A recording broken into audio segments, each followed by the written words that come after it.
Thank you, Michelle. Well, it has been nearly a year since Vanessa Waldref became the first female U.S. Attorney for Eastern District of Washington, and her profile is quickly on the rise. She was just selected by the Attorney General to lead a subcommittee focused on prosecuting environmental crimes.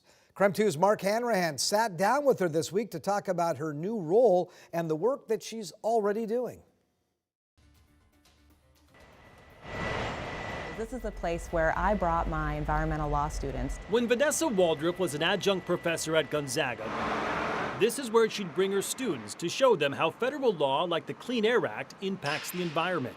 At Spokane's waste-to-energy facility, trash is burned at 2,500 degrees, generating electricity while producing emissions that fall within federal standards. So knowing that our families and our entire communities are breathing air that is healthy and safe and having access to water that is not going to make us sick, those are all things that are so critically important to having safe and strong communities. Thank you for letting us stop in. Nearly 1 year into her new job as the U.S. Attorney for Eastern Washington, Waldref has plans to put her background in environmental law to use, not just here, but nationwide. She was just selected by Attorney General Merrick Garland to lead the newly formed subcommittee on environmental justice and environmental issues. Why do you think you were selected for the role? So it's very exciting to have a small district like mine, the Eastern District of Washington, be a leader on this national initiative for the Department of Justice.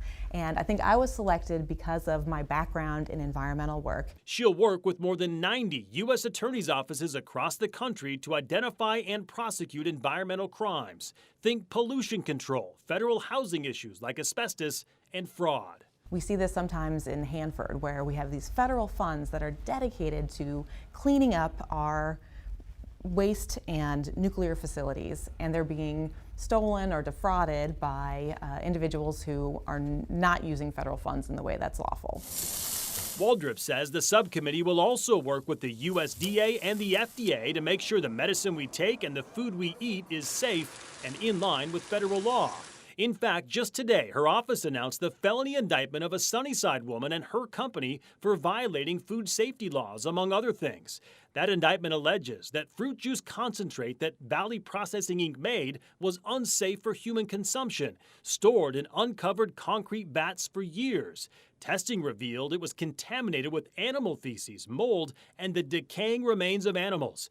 That concentrate, investigators say, was then sold to customers, including those who used it to make grape juice for the National School Lunch Program. What happens to the trash? It's an example of a case Waldref says that she and other U.S. attorneys across the nation will focus on to make sure our air and food is safe.